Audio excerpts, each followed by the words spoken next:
Building a business is actually fun when you're starting out and you're just doing all the things that you like until it isn't. And you realize there's things in your business that you don't like to do or need to do to take yourself to the next level, and you can't do it yourself or don't want to do it yourself. And yes, we're coming to the dreaded H word, hiring or help. Both are H words, and they're both curse words in my book because I am a narcissist probably, and I am a self-reliant person, and I don't trust people easily. And so I've had all the mindsets that are crippling for an entrepreneur before I finally gave way to making my first hire, which took me about 4 years into being a business owner before I made my first hire. And so I know just how important hiring is. And in every inflection point in my business, there's been a critical hire that has helped me not only scale, but have more impact and have more personal fulfillment and enjoyment in my business. So I'm not the expert on hiring. So to help you out so that you can grow your business and truly love the work you're doing, I brought on my good friend, Jordan Raynor,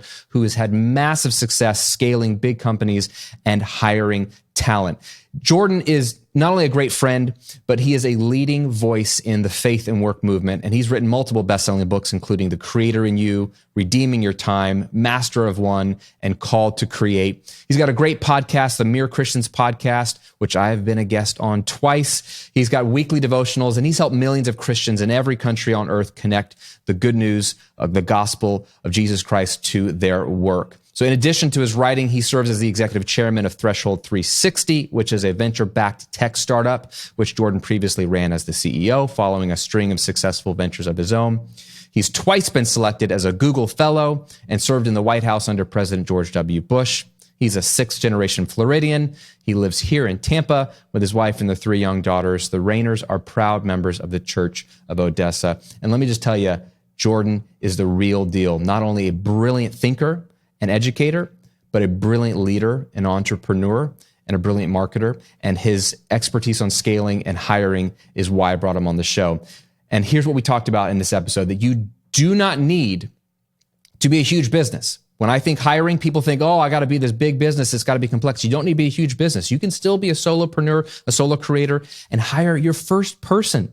Just one person to dramatically change the way you grow your business so you can go back to doing all the fun stuff you enjoyed. So in this episode, we break down how to make your first hire, who that should be, what to avoid, how to do the interview process, pitfalls and mindsets that get in the way of hiring good people and keeping good talent. It's all geared towards you, the solopreneur and small online business owner. So I think you're going to get a ton out of this episode. So sit back, relax, and enjoy my conversation with my good friend, Jordan Raynor. And before we dive into the episode, real quick, I want to give you a gift for listening and watching this episode. If you are ready to build your passive income business and you want to understand how it works, instead of giving you a bunch of theory and just promising what passive income can do for your life, I want to show you actually how to do it in my passive income workshop. This is a simple 45-minute on-demand video training that I want to give you for free that breaks down the business model that I've used to build $2 million a year businesses. It's literally step 1, 2, 3, and 4. I break down templates, scripts, swipe copy, what tools to use, both cheap and free, and how, more importantly, all those components work together so that you can be informed in how this business model actually works. It's going to walk you through literally how to make your first $1,000 a month of passive income, even if you only have 30 minutes a day to chip away at it. It's perfect for you as a side hustle or if you're a busy person already. So just go check it out. It's free. See if you like it. See if you want to apply it in your own business or your own life. Even if you don't have a business idea, it's meant for you to go from zero to launching that passive income business. I'm going to link to it below the video if you're watching on YouTube, or go to grahamcochrane.com/workshop to get access to my passive income video on demand workshop. That's grahamcochrane.com/workshop. All right, let's dive into the episode.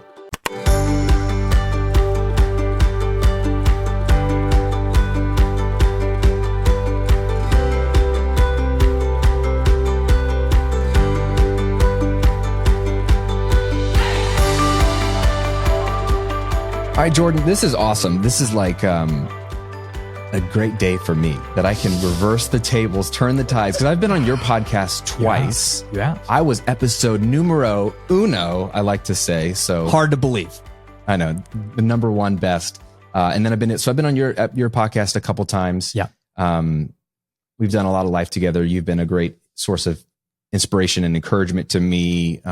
Like I said in the intro, like you've helped me through the book process. We'll get into some of, your life as an author as well, but, you've been a huge blessing to me, a huge encouragement to me over the last few years. So it's been so much fun, and it's an honor to have you on my show. So thanks for coming on. The honor is mine. We should have just put mics out during our last lunch. Just done this at First Watch. That's what Gary Vee would do. He would be like, just record this. Can we mic this up? Mic this? Yeah. I'm a genius everywhere I go. So I'm in the bathroom, just record it. That's content. Total Gary Vee moment. Okay, well, I want to get into we'll get into hiring. I want to think, because you're a genius at this and you have a lot of experience in a much bigger capacity than the typical person listening to this would, and more than me as well. But before then, I want to ask you, you made this transition from serial entrepreneur, CEO, running big tech companies. And then now you work for yourself with your own personal brand, author, speaker, content creator, which is a very different type of business. Yeah. So why the transition, and how has that transition been for you over the last few years? Yeah, it's a great question. So about 4 years ago, I stepped down as the CEO of this decent sized tech startup, not a big one, but also not a small one. I think my last day we had about 150 people on the team, including contractors relying on us for income. And, and then I went to a team of 0, right? A team of 1, me, right? Which is pretty wild. And the why behind it was simply because I really felt called to the work that I'm doing today, which is really helping Christians specifically connect their faith to their work, whatever it is that work does. Although, my background as an entrepreneur lends a lot of my content more to that entrepreneurial, solopreneurial person. So that was kind of the why of making the leap. And yeah, it was an interesting shift. And frankly, I got to experience for the first time what a lot of solopreneurs experience, which is just deep loneliness. Honestly, that was hard, and it's still hard. I mean, my team has grown, but not a ton, because this business model doesn't require that the team grows like crazy, right? It's kind of the blessing and the curse of this. The blessing is it's a really profitable business model. The curse is you do it largely by yourself. But I'm so glad I made the transition, and with the few hires we have made, I've been able to spend a lot of time in the process of identifying those people and developing that team, and it works really well. Yeah. It's so funny because I had the opposite experience. I didn't know anything different. So I'm not running a business, years ago feeling lonely, because that's all I know. It's the opposite. It's when other people get in the mix, and we'll talk about this a bit, then I'm like, ooh, can I trust you? I was good before you came on the team. What are you doing over there? How are you doing that? So but that makes a lot of sense. If you're used to not only being around people, and leading people, but the company is a bunch of people. It's a very different vibe than you as a personal brand. I never thought about you being oh, where's all the people? I'm used to it's weird seeing people in the office and all that kind of stuff. And there's some good of that, right? It offers you a lot more flexibility. Yeah. You don't need to be present and available to that team. But I also love people. I love being around people. And it's one of the things I miss about running big companies, but I'm very happy doing what I'm doing now. I wouldn't do anything else. That's awesome, man. I love it. So let's get into it. Let's get into because you've done it all in terms of hiring, and you've had big teams and very, very specific. I need this type of role, this type of role. And then now rebuilding your new personal brand with smaller team, but you need some key people. Mm-hmm. Before we get into the hiring, what would you say are, as you coach entrepreneurs as well, what are the hiring mindsets that are bad, the poisonous hiring mindsets? Because I'm sure I've had them all, and I can think of some, but I want to know what comes to mind for you of bro, the way you're thinking about team and hiring is just going to prohibit you from growing. Yeah, this is real easy. The number one mistake I see entrepreneurs make in hiring is hiring people instead of positions, right? Because when you're building a company, the easiest way to hire, you're overwhelmed, right? You got so much going on. The easiest thing to do is be oh yeah, my cousin over here who kind of knows how to do this, and I trust him. Hey, let's bring him into the team. You're hiring a person before you're really deciding what position you need to fill in order to move the business forward. And entrepreneurs make this mistake for a lot of good reasons, right? You want to be able to trust your team, number one. You want to have fun with those you work with, number two. Those are all good things. but it's still a colossal mistake and maybe the most common one that entrepreneurs make in the process, right? And so one of my big things that I coached my teams to do and that I now do myself, hire positions instead of people. If your business model is proven, and if what you've done has been done 100 times before. So we're talking to solopreneurs, content creators like you and me, Graham. This business model isn't that complex, right? Like there's a playbook here. Graham's written a book to show you what the playbook is. You know what positions you're going to need in order to make this business model work. So you don't hire people first, you hire positions first. You determine at this season of the business, what role do I need to fill, and take the time to really profile out that role, putting out of your mind any specific people you might have in mind for that role, which is really hard to do. Get crystal clear on the type of person you need and what you need that person to do before you even start thinking about specific people's names for that role. That's a really good point. I mean, that really involves understanding what work needs to be done to grow the business. And then it's a matter of whether you should be doing that work or cloning yourself or bringing someone who's better at that work than you are. So yeah, that takes strategy first, then the person to hire to fill that. Yeah. And role. for me, one of my favorite tools to know what I need, what work needs to get done that I need to get off of my plate. For the last 12 years, even though nobody's made me, I've tracked every single minute of my work time. I use a piece of software called Harvest that I love that builds beautiful reports of how I'm spending my time so that I can look at it once a quarter whenever I want and say, how much time am I spending on email, for example, in this season? Right. And that was one report. I was like, oh man, my first hire, no brainer. My first full-time hire is an assistant. It was like a very, very easy call for me to make because of all the administrative stuff that I was spending time on. So it's been, and now I'm spending a lot of time creating content, and I can look at my reports and say, okay, what of this do I actually have to do personally? And what can I outsource to a team of content creators that can take that capstone content and contextualize it for different platforms, right? But having the data is a pretty critical first step. Otherwise, you're going with your gut, which isn't very reliable when you're estimating how much time it's going to take to do something. I love that. What's that app again? Harvest? It's called Harvest. Yeah, it's just called Harvest. I think it's harvestapp.com. I've been a customer for like 12, 13 years, something like that now, and I love it.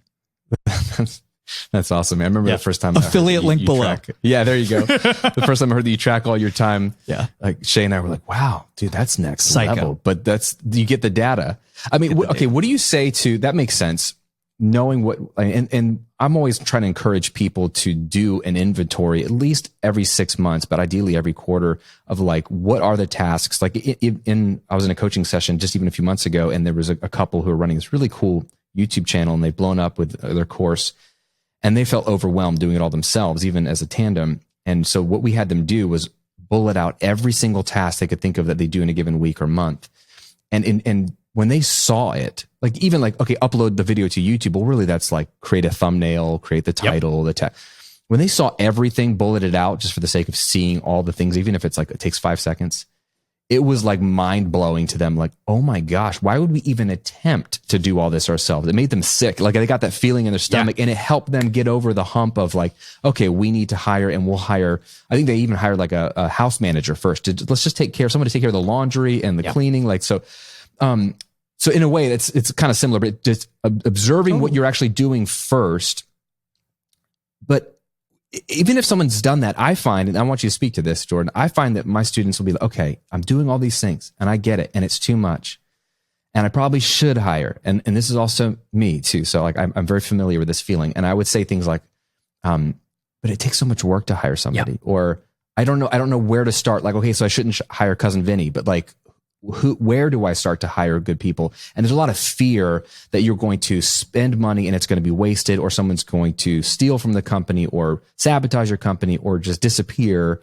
And I don't want to be in the business of managing people either, especially if I'm a small company. So some of those fears, how do you speak to some of those? Like, I get it, I want to do it, but I'm stuck. I don't know where to start. Yeah, this is really good. So number one, a lot of these fears are very well grounded. If you don't spend a whole lot of time hiring the right people and training those people when they're on board, right? So I'll give you an example from my current business, Jordan Raynor and Company. My first full-time hire was my executive assistant, right? It would have been very easy for me to just send some text to some friends back, hey, does anyone know anyone who has general administrative skills, right? And hire somebody really quickly. But that would have caused me a lot of pain down the road. I would have had to fire that person. And obviously that's going to take more time, more stress, more money, et cetera, right? So again, the place you got to start is what you and I were just talking about. Take an inventory of all the tasks, where you're spending your time. Number two, looking at, okay, what are the common skill sets that are involved in all those tasks? So maybe you got a lot of graphic design tasks on your plate because you're creating YouTube thumbnails all day. Most likely for a lot of our listeners, it's going to be administrative tasks that all those tasks fall into. Okay, great. That's super helpful. Step 3, design a very short 1-page hiring profile. Start with, here are the things this person is going to do, their job responsibilities. Then you bullet out, okay, what are the attributes that this person needs to have in order to do that job? And that could be a lot of different things. I would challenge you, at least internally, if not in your public job description, to get clarity on what that core strength is. Because another mistake I see a lot of entrepreneurs make is they want the ideal candidate to have 10 subjective things. I'm like, no, you get one subjective thing. And so when I was hiring my assistant, the core strength was my ability to trust this person deeply. And that trust is on 2 levels, right? One, it was trust that they'll never drop a ball, but also trust them with my personal information because my assistant has access to literally every single detail of my life, right? So you build that hiring profile. What are they going to do? What attributes do they need to have? What's that core strength? And then it's just a matter of sourcing candidates to do the job, right? And that could be a job posting on LinkedIn. It could be a job posting on Indeed. I would recommend you start with your network though. Right? That this is the time to text all your friends and say, hey, this is exactly what I'm looking for. This is the profile of the person. Who do you know? Because that expedites the speed of trust. Because if Graham recommends somebody to me, even if I don't know that person, I'm going to trust them a whole lot more because Graham's my buddy and I trust Graham. Right? And that's it. The challenge is, Graham, it's that constant entrepreneurial tension of, I know I can do this faster by myself, right? Yeah. And I know it's going to take a whole lot of time, and I'm not denying this. It takes a whole lot of time to hire well and train them well, right? But it's the mature founder and the maturing entrepreneur that sizes up this equation and says, yes, it's going to take me a load of time, but this is essential for me to scale and give me a whole lot more time in the near future.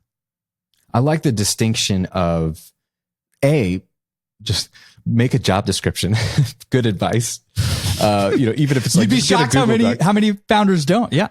But it's really good advice because it's good for you, the business owner, the founder, to like get your thoughts on paper. It's almost just like a brain dump of, okay, I went through the process, so you know who you're looking for. But I love how you divided it into 2 things, right? What I need this person to do very practically. And they want to know, what am I going to be doing, And then what kind of person do I need this to be? Like, what is the core quality or skill set or type of person? Because you're not going to always have those match up. But that's a great distinction to maybe like quickly create a job description. You'll be doing these things and I need you to be this kind of person.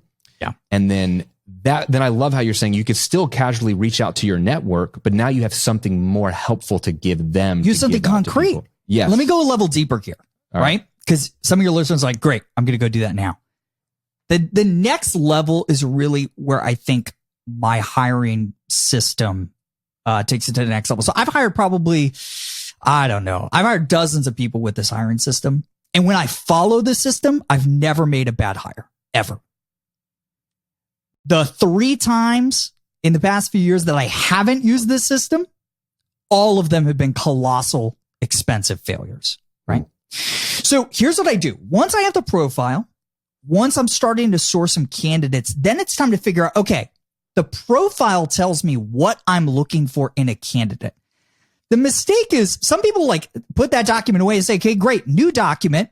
Let's draft some job interview questions. It's like, no, these 2 things have to be totally married together. Think of it as like a 2-column grid, right? In that document. Here's what I'm looking for. And here is exactly how I'm going to measure for that thing in the interview process. It has to be 1-to-1. So for example, when I was hiring my assistant, the number one thing I wanted to know is, can I trust this person to never drop a ball? And I had questions in the pre-screening interview, right? Before they even got on the phone with me to measure that. I had questions in that first call with those candidates about that. I designed a test. I gave my assistant candidates a test to complete in their own time to measure that, right? So it's just doing that analysis of, don't just like draft random interview questions or like download a template online. You already decided what you're looking for. Make sure that every step of the interview process measures what you're looking for in that profile. That sounds like super simplistic, but like almost nobody I know does this. Yeah. I mean, it's simple is good. I live by simple, but that's very powerful. Like that seems like the most helpful thing you can do. It's interesting. I just did this. I just hired a new customer service person, another remote hire to alleviate one of my guys who's doing way too many things, so he can focus on what he does best. And so we needed someone who really can pay attention to detail, because she's going to not only manage customer service, but like my calendar, and just I want someone who really like notices all the things. And I got some advice from a friend. They're like, well, put in the pre-screening interview questions, like the application basically, that when you get to the why we should hire you section, like the free write section, please put in this code word carrot cake or whatever. Yeah. Just a little hidden thing in there. And I got 18 people applied, and only half caught that. Yeah. Only half put the carrot cake. And some people put it like in the subject line, carrot cake, like when they email me to follow up. So I saw it. And I was like, oh my gosh, half of them didn't even notice it. And I'm hiring for someone who pays attention to detail. Like, well, that was just shocking to me. I was like, how could you miss that? But I didn't even reach out to those 6 people. Totally. That's exactly right. And one of the other things I've started doing in recent years in hiring is similar. It's like, I don't want to just ask somebody questions in a Zoom interview. Like, I want to give them a task to do. And I think a lot of people are like, well, I'm not paying you yet. Like, it's not right for me to ask you to do it. Sure it is. Like, if you limit the time and say, yeah, I'm only asking you to spend an hour on this, that's the equivalent of showing up for an in-person interview. And it's going to tell you so much more about what it's like to work with that person. So whenever possible, I'm designing that. So, I run Jordan Raynor Company with most of my time, but as you know, Graham, I also serve as executive chairman of the board of the tech startup I used to run as CEO. We hired a new CEO last year. Even for that role that we were hiring for, that process that I led, we asked him to show work product, right? We were like, hey, you know the business, right? Build us a budget and build a presentation of what your first 90 days is going to. We didn't pay him for that time. It's part of the interview process, right? Yeah. But that's the most helpful part of the interview process, is actually seeing the work product in a micro scale from those candidates. Right. And every other industry does this. Like the football teams bring in players, try out, like work out. Let me see you play. Right. That makes total sense. And a small example, I just did this with this assistant, was I wanted someone to help manage my calendar. But I was like, I gave everyone who then caught the little carrot cake thing, I said, hey, I went through them and then looked through their stuff and picked like the 5 of people that I really was interested in from that. And I said, hey, here's your test. Spend no more than 2 hours on this. I'll pay you this amount per hour. Here are the things I'm going to be doing in a given week. Like, I have to redo my whole schedule this year. My role's changing. Here's the things that need to fit in a week. You build me a weekly calendar that fits in within these hours that I want to be in the office, that you think is strategic, and then explain why you chose that. There's no right or wrong answer. I just wanted, like, how would you carve out my time to do these things, and why did you do it? And I learned a couple of things. One guy just emailed me like bullet points, which is fine. But a couple people made beautiful Canva, like templates of like, here's your week, and like, here's it all broken out. And so I'm like, okay, they're a little more, they went the extra mile. They built something beautiful that was easier for me to read, much nicer, and it didn't seem like a throwaway. And then seeing the way they were like, here's why I think you should do this in the morning and this on these days. And some of them, it seemed like random, but some of them had really thought it through. And it was actually gave me ideas that I'm actually using to implement in my schedule today. I learned so much just by giving them a task. And of course, in that case, I wanted them to get paid. It was a small task because they're applying for a lot of jobs in this kind of environment. But I learned a ton before I even got on a phone call with somebody. Yeah, it's super smart. I love that test, by the way, because you're You can learn. This is a good example of a test in the hiring process where you can learn multiple things, right? So one, you're learning whether or not they can follow basic instructions. Number two, you're learning how they think about time and managing somebody else's time. But three, you're also measuring how badly does this person want this job, not just a general job. Because the guy with the bullets probably just wanted a job, but the person who spent 4 hours on it to make a beautiful Canva template, whatever, that person wanted this job. And that matters a lot. It's another thing that I try to measure throughout the interview process. Are you searching for a job or are you searching for this job? Is this the one you want? And Graham, I'm sure you did this. Another hiring tip. This is why when you're running a business like the business you and I are running with large audiences, Pat Flynn talks about this. Always try to hire your fans. Right? Because the chances of a fan leaving for more money are slim, right? It's that mission fit that's going to keep them within the company for a long period of time. And you're trying to look for that throughout the interview process. I love that you brought that up because I was going to, if you didn't, a good example, like, so my team member, Marcus, who's probably editing this video, right now, and is, a great example. He was a customer first, super fan of my community, just started adding a ton of value in my paid community, and then started sending me great ideas for my business and the community. This would be cool to make the community better, but in a nice way, like not like you should fix this. And if I were running it, it was very much like, hey, I had a great idea. I wanted to pass it on. Very generous, gave first. And then I remember at one point I thought, man, I don't know. I don't have a role yet for this guy, but I got to get on a call with him and just, he's got great ideas. And one thing led to another where I gave him a task. We worked together for a month on a project and he just crushed it. And then I was like, I do actually need help in this area, brought him on the team. And we've been really fine tuning the role because my team was so small. He was doing lots of things. So it's like, let's get you in this seat on the bus and not all the seats on the bus. But he comes with so much passion. He brings all the skills that you would want and the work ethic, but he has that other thing, the passion for this company. He's loved it as a fan first, customer first. And then on the other side, he feels like privileged and he brings and exudes that energy because he believes in the mission of the company because he bought it from the outside in. It's crazy. 100%. So one of my good friends is Deanne Turner, who served as Chick-fil-A's vice president of talent for 33 years. She built Chick-fil-A's hiring systems. And I would argue you'd be hard pressed to find a company that's better at hiring than Chick-fil-A. And I asked her once kind of the perennial hiring question, right? Like, hey, you're always trying to measure mission fit and skills, right? So I was like, Deanne, you got an A+ mission fit, but a B player skill set. Or you got a A+ player skill set and B mission fit. Who do you choose? And she didn't even think. She's like, you hire the A+ mission fit person, right? Because skills can be taught.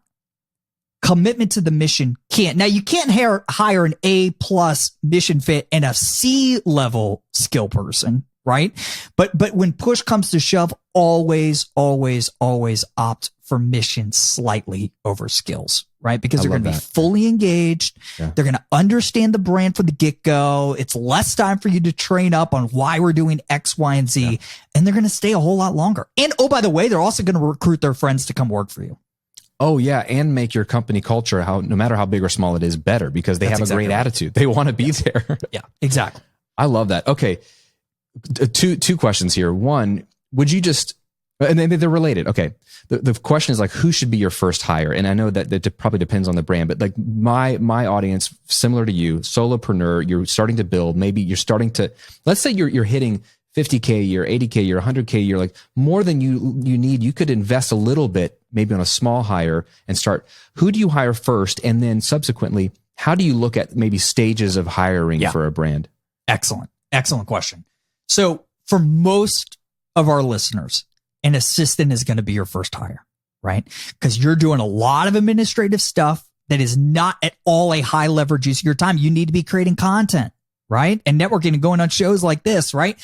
So I would recommend, though, that if you're in that, let's call it 50 to 100K, unless you've got 150, 200K, hire them as a contractor first for financial reasons, but also to test working with this person, right? Hire them at 10 to 20 hours a week with a very narrow job description. But when you're hiring those candidates, make sure you're measuring their capacity and interest in growing to full time. I made it one of the questions. So I hired my assistant as a contractor part-time before I hired her full-time, right? And I asked in that questionnaire in the initial application, how interested would you be theoretically, not holding your feet to the fire, in this being a full-time role? Because that was really important to me, because at the end of the day, I hate contractors. And Graham, you and I have some disagreements here. We've talked about this before. I've talked about this with your wife before. Let's go there. I hate contractors because I want people whose 100% of their professional mental energy is focused on the same thing I'm spending 100% of my professional mental energy on, right? Yeah. The difference between somebody spending 50% of their time thinking about your business and 100% is not 50%. It's like 100%, right? It defies logic, right? But that's why I'm not a big fan of contracts. So I'm always trying to move people to that full-time status. But in this business model, that's not always possible at first, right? So start small, start with 10, 15, 20 hours a week, whatever it is.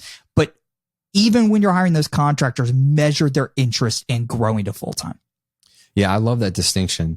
And I don't disagree. I mean, now I have a couple of full-time, I have one for sure full-time and one who's basically taken on like my brand as a full-time deal. If they are going with contractors, someone's hiring someone 10, 15 hours a week. Let's say it's an assistant. Let's say it's customer service in the inbox, something like that. Do you have any suggestions on how to lead that person in a way that they do feel like they're part of a team and it's not just a contractor? It's a little more like they're really on the team, but like any suggestions for how to do that effectively? There's not a lot of time, obviously. Yeah, that's a really good question. I would recommend anyone who's giving you a set number of hours a week. In other words, not a graphic designer that you like randomly throw projects to, but they're consistently working with you. You got to be talking to them on a regular basis, right? Live. So what would you recommend? Like, is it weekly? Is it month to month? It depends. It's probably once a week, right? If you got somebody at 10 to 15 hours a week, you want to be on the phone with them for 15 minutes, maybe 30 minutes once a week. If you got multiple people, excuse me.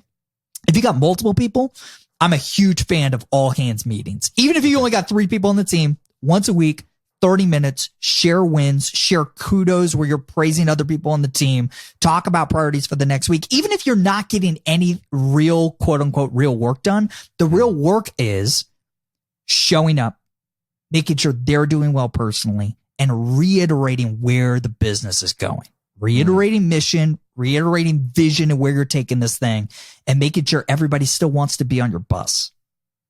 I love that. And this is something I've sucked at. Like I just, once I got over myself and started hiring people, probably 10 years ago, I made my first hire, and that was like a big deal for me. Very similar, 10, 15 hours a week. Yeah.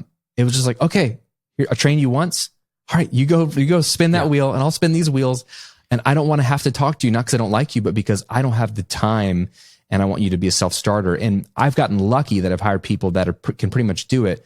But I think I missed out on creating like some buy-in and some excitement. And I've never understood like vision casting, but I get it a lot more now. In the last year, I've learned a lot more about, they want to be excited about what they're doing, and they need to hear your excitement or even have clarity of like what we're going through and what we're doing, and just know that I see you and I appreciate you.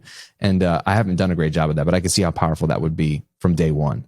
Yeah. And going back to my tech startup days, when I was running Threshold and we had 100 people, whatever, we still did all hands meetings every week for 30 minutes. That's crazy. That's a very expensive meeting, but I really believed it was essential to communicate and over communicate the mission, why we're all here, right? Where we're going, especially in this very competitive hiring environment, right? You got to constantly be preaching to the choir over and over again and getting them fired up. That's one of your chief jobs as the CEO, even if you're not thinking of yourself as a CEO yet. That's your job, is to fire up the troops and make sure everybody's going in the same direction and is excited about going in that direction. So I think it's really essential, even if you're just starting out. And if you got one person, obviously it's not an all hands meeting, it's a one-on-one, right? Sure. Just to check in. And not only is it good for the business, right? Let's think like a little less selfishly here. It's an opportunity to love people. Yeah. Like,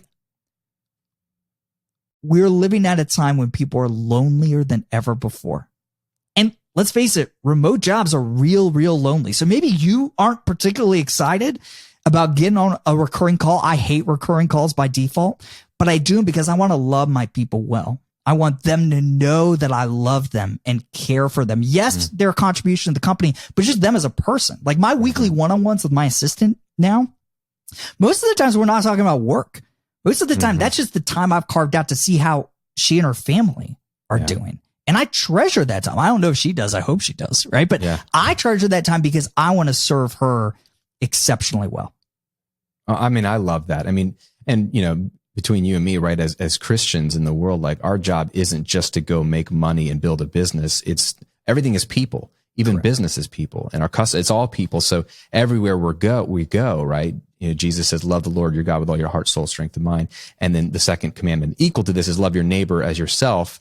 So A, you need to know how to love yourself well, you know, which is interesting, but B, loving people. So everywhere we go, it can be very easy to view customers as a number. Like, okay, it's a funnel. If I get 1,000 people in, they convert at 5%, it becomes very easy to remove them to a number. But for me, it's become very easy to remove my team to a number. Like they function in this way so that I can have the week that I want to have and do the tasks I want to do and make money. And it's like, oh, it's an extra responsibility to remind myself they're a person. They have, not that I forget, but it does take effort because you're leading people, and there's a reason why they're in your world. There's a reason why you hired them. Even if you think you chose them, I think there's a reason why they were chosen by you to not just do good work together, but to do life together. And that does get missed in the let's just crush it in business space, and you just need a team to scale, but they're just peons and they could be replaced by robots and it doesn't really matter. So I love that you touched on that because it can easily get lost. It goes back to the beginning of the conversation. You asked me, what was it like going from a big team to a small team? And I talked about loneliness. We're not the only ones lonely. So are our teams, right? And I think a lot of solopreneurs get burned out by the loneliness, but also if you got a YouTube channel talking about, I don't know, clothes for dogs. I don't know. I'm just making up stuff. At some point, I know a lot of these people who are like, man, I just don't know if I can do this forever. Well, if that's the purpose, if the purpose is just teaching people about clothes for pets, yeah, you're probably getting burned out on that. But if the purpose is bigger of, oh no, my business is a vehicle for loving people well, my customers, my viewers, but my team, that's the most sustainable fuel in the world, right? That's the purpose, according to Jesus of Nazareth, of life is to love people well. And man, you're never going to get burnt out on that. That's the fuel that just keeps on burning. I'm so glad you brought that up. Man, this is so real. Like you will get burned out. Like because you will crush it. You will reach your dreams and you'll be like, then what's the point? Like you're happy. You should be happy, but you're not happy. So you move on to something else and you move on to something else. You're never going to fill the void if it's just to reach your goals. It has to be bigger than your goals. It has to be what's the mission. And the mission is always making a difference in people's lives. This is interesting, Jordan, because just personally, Shay and I were having this conversation this weekend. I feel like God's been telling us we got to think bigger. I was like, okay, well, like, what does that mean? Like grow the business bigger? Yeah. But it was really, the conversation was, what is like the craziest, biggest vision for like life? Like when we're 80, we had this impact in the world. Start with that very, very big vision and then like move backwards to, okay, business will probably grow and scale, but like, how do I want to impact the world? Like that, talk about fuel. That takes you to a different place of, I have so many opportunities now through my business, or even if the business does change, that's fine, to impact people because the world is people. So this is more, meta and high level than I even thought we'd get with a hiring conversation. But I'm so grateful that it went here because this is what's going to sustain you when you're either bored, burned out, you have a hard season in business, or you reach all your goals and you're like, okay, now what? And I've been there in all of those. Yeah, I think about this a lot in the context of recurring content requirements. I love creating content. It's why I'm a full-time content creator.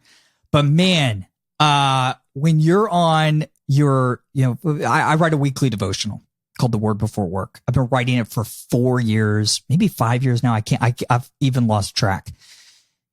And I sit down once a month to crank out 4 really high quality pieces of content. And that can feel like a chore sometimes, even though I love it. But it's when I pull open the document that my assistant keeps for me of all the messages we received of lives changed from people literally in every single country on earth. That's what gets me back in the saddle and excited to do the work. It's people and the impact that I've had on them, right? And the customer, and also, my internal team. That's what keeps me going. It's what's going to keep our listeners going, regardless of what it is they're writing about. I love it, man. Before we wrap up, so we have a segment on the show called the Golden Rule segment, and it's really simple. So you can become sort of the Yoda or the Obi-Wan for the moment. But here's the way I frame it. You've got kids, wonderful kids. If your kids forgot everything you ever taught them, except for one piece of advice or one piece of wisdom that they would actually carry with them for the rest of their lives, much like a golden rule, what would you want that to be? Easy. Because I tell them every single night before they go to bed, I tell my daughters the same thing. I say, hey, girls, daddy loves you no matter how many bad things you do. And they say, yes. I think a lot of kids get that, right? But then I take it to like another level. I'm like, hey, I also love you no matter how many good things you do. In other words, if you get an A at school or not, I love you the same. Different level of pride, different level of pleasure and happiness. But whether you strike out or hit a grand slam, your love and status as my daughter is equal. I say, I love you like that. And they say, yes. I say, who else loves you like that? And they say, Jesus. That's what I want them to remember. And frankly, it's the thing I want to remember. Man, Graham, you know my story really well. There was a season of my career where it was all about making Jordan famous, making Jordan rich, building big businesses so that I could prove to the world that I was better than I don't know who, right? And man, that's unsustainable. It was only when I realized that I was loved by the God of the universe on my most and my least productive days equally that I found rest and paradoxically even greater ambition, right? Because now I didn't have to go to work to get something from the work that work was never designed to give me. I was doing the work simply as an expression of love to the one who gives me unconditional love for eternity, right? And that was mind-boggling for me. So that's the golden rule I want to leave with my girls. I love that. So good. Hey, before people go, A, where can they connect with you? And B, can you tell us about your incredible book, Redeeming Your Time, which I endorse because it's awesome. Endorsed by Graham Cochran. Yeah. So listen, you can find a lot of free resources from me at jordanraynor.com. Yeah. Redeeming Your Time. This is interesting. I get asked a lot like, oh, why'd you want to write a time management book? I'm like, well, it wasn't because there's a lack of time management books. 60,000 time management books on Amazon today. No time to read time management books. No time to read time management. Here's what I did though. I have read every perennial bestseller in this category. I've read 50, 60 time management titles. And not one of them analyzes how the most productive human being who ever walked the face of the earth manages time. Jesus Christ. And like Christian or not, I think it's pretty hard to dispute that Jesus of Nazareth was the most productive human ever. Time magazine has called him the person of the last 2 millennia. 3 billion people claim to follow his teachings today, roughly 1/3 of the world, right? And so I basically looked at the 4 biographies we have of Jesus of Nazareth. They're the first 4 books of the New Testament, Matthew, Mark, Luke, and John. Said, okay, great. Does this say anything about how Jesus managed a 24-hour day? It actually says a whole lot, right? And so that's what the book is. It's these 7 timeless principles from the life of Jesus, mapped to 32 wicked practical practices to help us live out those principles in our modern context. And I wrote this primarily for Christians, but what's been interesting is tons of non-Christians have read this book and loved it, which has been a huge blessing to me. Yeah, that's why I wanted you to share about it, because I think not everyone that follows me is Christian for sure, but it was one of those books that you're like, oh, it's not just theory. It's like, do this, very applicable. And I've so many people and so many of my students have been like, I'm so glad you brought Jordan into my world. I read his book, and that's the book I Called to Create is what set me off on like a really healthy place with my connection with faith and work. And then that's what got us connected, which is cool. And Master of One is amazing. But Redeeming Your Time is one of those books that when I share that with people, they're like, that's the one that I read and implemented, and it changed everything. Because it's uniquely helpful. Yeah. Right? It's, man, Ryan Holiday quoted somebody in his great book, Perennial Seller. I can't remember who it was. He was basically like, listen, if you're going to write a book, it's either got to be extremely entertaining or extremely helpful. And that's maybe the best writing advice I give to aspiring authors today. And redeeming your time is extremely helpful. Yeah. That's why it kills. That's good. I love that. Hey, Jordan, thanks for your time, brother. So glad to have you on the show and grateful to have you share your wisdom with my people. Thank you, Graham. Well, I hope you enjoyed that episode with Jordan. He is a brilliant guy. As you can see, you see why I love having him in my circle, and the influence and impact he's had on my life have been profound. Make sure to check out his books anywhere books are found, and jordanraynor.com. Of course, if you want to dive into more of his weekly content, devotionals, and his podcast is fantastic, especially the 2 episodes with this guy named Graham Cochran. And if you are ready to launch your passive income business, like I mentioned at the top of this episode, just watch my passive income workshop. It's a free 45-minute video training on demand whenever it's convenient for you. Just go to grahamcochran.com/workshop or click the link below this video if you're watching on YouTube. Have an amazing rest of your day, and I'll see you on another episode real soon.